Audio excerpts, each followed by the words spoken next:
everyone. It's a beautiful Saturday. It's your host Lulu Blue. Welcome back to 4TV. Thank you to the 500 subscribers that we have, and I want to say thank you to the views that we all have been getting weekly. And I would like to urge you to subscribe if you're not subscribed to the channel, and also like, comment, and share our videos to other people out there. So today I want us to talk about period poverty, period shaming, and Senator Gloria Oroba from Kenya, who walked into the Senate House with wearing a white suit that was stained with what she said was period blood.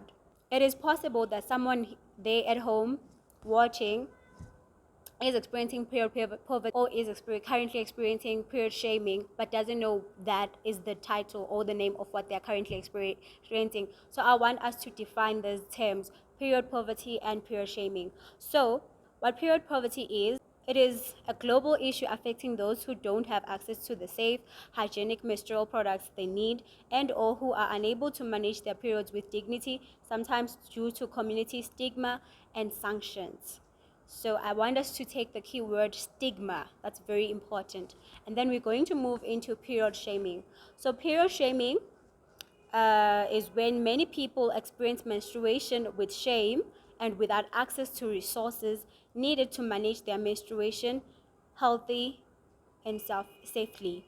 So you may see that the terms can sometimes be used interchangeably, but I do think that to make a clear distinction is with period shaming, it focuses more on the stigma part of your experience with your periods, and with a period poverty, it focuses more on you not being able to have access to the products that you need, your sanitary towels. The health department and the education department in South Africa have been doing quite a good job in trying to lower the numbers or the impact of period poverty. So what usually happens is if you go to the hospital and you recently gave birth, they give you sanitary towels when you start going back to your periods. And also, in terms of the Department of Education, the Department of Education distributes sanitary towels that are actually written. They have a print, the Education of Department, or yeah, it is actually printed like that from the Education of Department. So each and every month, girls are made to come into a room where maybe the periods are there, and then they are distributed to the girls that. To every girl, actually, because in my school we never got to be asked whether we needed them or whether we could afford. Everyone just got pads from the department. Also, another thing was the department was making, I don't know if it was successful or not, because in my school it only happened once and it never happened again. So what the department was doing was it was also distributing washable sanitary towels, so you could wear it, then wash it again, more like your washable pampers. Is it, do you call it pampers? It's towels for the babies. Yes, it's more something like that. It's just that they were black and they had some clips, so they came with the panty that you could wear and then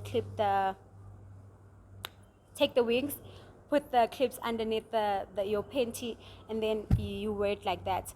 That was the department's way of trying to end period poverty, or trying to lower the numbers of people affected by period poverty in South Africa, which has been quite successful. And I do not think that for the most part a lot of people, I may not be aware, but a lot of people are suffering from period poverty in South Africa. The universities are also doing a lot of contribution towards ending period poverty. So what they do is in their residences, they encourage their house committees or residence committees to encourage students to donate pads, sanitary pads. So there's always a sanitary pad drive that's going on within the race space. So what actually happens is either you're a guy or girl, if you just have extra 20 rand, you just buy pads and then you donate them, of which the shops are also doing. Retailer shops are also doing a lot of contribution towards this, because if I'm not mistaken, ShopRite did have pads for 5 rand at some point as their way of trying to lower period poverty. What I made mention of are the measures that have been put in place so far to end period poverty in South Africa, but more can still be done. And if you have any ideas of how we can, as South Africans, work towards a period poverty-free nation, leave a comment down below, give us your ideas, and I trust you in me that someone is going to pick up that idea and they're going to do something about it. We have already defined or established what period shaming is. I want us to read Leviticus 15, for those who read Bibles or those who have, or you can go online and Google it. So Leviticus 15 verse 2 says, okay, I'll read the first verse and the second verse. The first verse said, the Lord said to Moses and Aaron. Number 2, speak to the Israelites and say to them, when any man has a bodily discharge, the discharge is unclean. I'll continue to read verse 3. Whether it continues flowing from his body or is blocked, it will make him unclean. This is how his discharge will bring about uncleanness. So the verse continues to speak about how that discharge from the body will be bringing in uncleanness. So now I want us to talk about when and where exactly did period stigma start. I don't want to interpret what this verse says because I may or may not be wrong towards my interpretation, but I just wanted to read it and then maybe we can discuss it in the literal sense of what each and every word says within this. So in my understanding during that time, if you continue reading, then you'll find that during that time when a woman is on her period, then she's not supposed to cook, she's not supposed to go to church, she's not supposed to anything she touches is then considered unclean. So when they say men, it could be a woman or a man. So I'm not sure in the men's what discharge could be considered, because peeing is not a discharge that we all know. So I don't know. Whatever discharge from the men's side, from the male gender is, they are also considered unclean. So what would happen is if a woman is on her period, then she's not allowed to go to church, or she's not allowed to be with her husband in a sexual way or have sexual intercourse with her husband. Otherwise, the husband would then also be unclean and now has to stay for other days away until they are eventually clean, or eventually considered clean. So I do not know how that was interpreted. You know how we always say the Bible it has so many stories and others take them literally. Like I said last week, there was a man who in a sense killed himself because he was fasting for 40 days and 40 nights. He took the Bible literally. So this is also what I think may have stirred up the conversation or begun period shaming, an issue that the community faces. It has come to my attention, being someone who has never experienced it firsthand, that some people still experience shame when they go onto their periods, as if going on your period or being on your period is something to be ashamed of, is something that's not natural, is something that is disgusting and shouldn't be spoken of. So I guess what Gloria Oroba, the Senator Gloria Oroba, was trying to do was prove to the people that were relevant to make sure that they push this movement, was to say, I am not ashamed that I am on my periods. But then you not being ashamed that you're not on your period doesn't mean that you should walk around with your pad showing, or you should walk around. You should wear a swimsuit and put a pad on it and then start walking around and everyone's seeing your period blood. And it doesn't mean that you should take your period blood and apply it on your face so that you show that you're not ashamed of that. You understand what I'm saying? I don't think also it actually means that people should be using period blood as a skin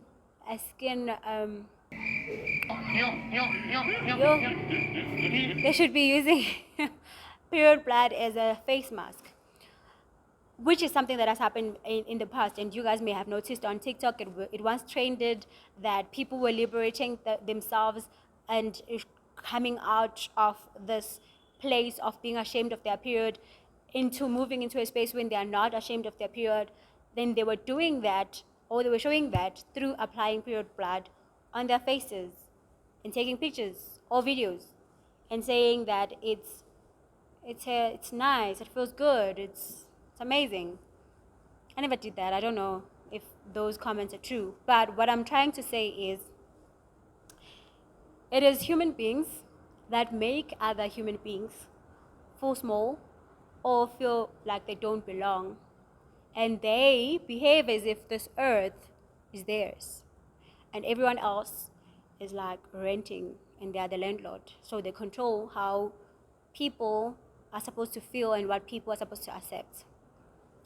So what I guess I'm trying to say is, We should try our best to end period shaming. However, we should see the ways in which we can go about it.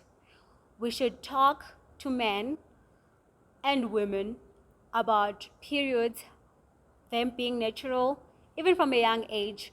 I remember in my primary days, we were called, girls were called, I think I was doing grade 4, I didn't even know what periods were.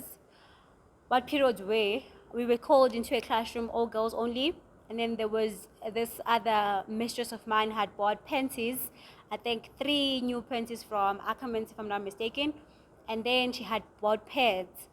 Yeah, and then she asked this other girl from who was doing grade 7 around that time to demonstrate for us how to wear a pad and what it actually means when you start getting your period, and more like having the talk with us.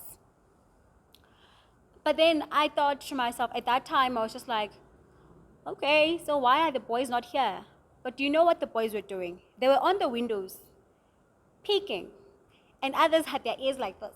And those who were a little bit of like scientific, who knew a little bit of science, they had their cups on the window and they were listening through to hear what was being said inside that classroom, which I think is a conversation that should be had with both genders, so that when we grow, because we are growing, so that when we go into the world, we don't shame other people because of their period. Period shaming also includes stuff like comments like, she's doing like this because she's on a period, she's moody because she's on a period. And also, women should stop making excuses. I'm not blaming women, but I'm saying women should stop doing certain things and then blaming their period at the end of the day, because then that implies that you're okay with your emotions being overlooked because you're on your periods, or you're okay with being judged just because you're on your period, or being misjudged because just because you're on your period. You can, that's not a good excuse. So I was listening to the Girl Talk, which is a show, and they were talking more about how women can also stop this thing of period stigma towards each other, because those such comments are also part of period stigma.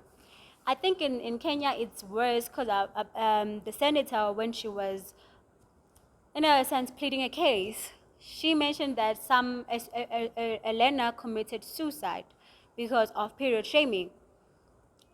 I think it's then is a bigger issue from their side, in their country, than it is in South Africa. But still, it's good to raise awareness, and it's good to also spread information so that other people can learn, because we learn a lot of things via social media. So if you're spreading the right information and the next person picks it up, then you're making a world a better place. So I guess that's what I just wanted to touch on. I didn't want to talk more about what the senator did, because there's actually a video in which the link I'm going to put in the description box. You can watch that and you can have your opinion about it. You can leave your comments on that video, or you can leave your comments on this video. We are welcome to have the conversation anywhere, everywhere. I mean, the public sphere is for all of us to discuss and raise our opinions, and not just stay and look at things and not say anything about it. Because, I mean, at the end of the day, like it or not, one way or the other, we all are affected. I feel like I'm asking, am I making myself clear? But that would be so weird, but it's okay. I just want to thank you all for watching. Thank you all for coming and learning more about period shaming and period poverty, and also sharing your thoughts on what we can do to better the situation. I love you all. Take care of yourselves. Take care of the next person. Do not be mean. Do not make silly excuses. Take responsibility for your actions. Admit, do introspection. Admit if you've been doing something wrong, and change it, because you still have a chance to do that. Thank you.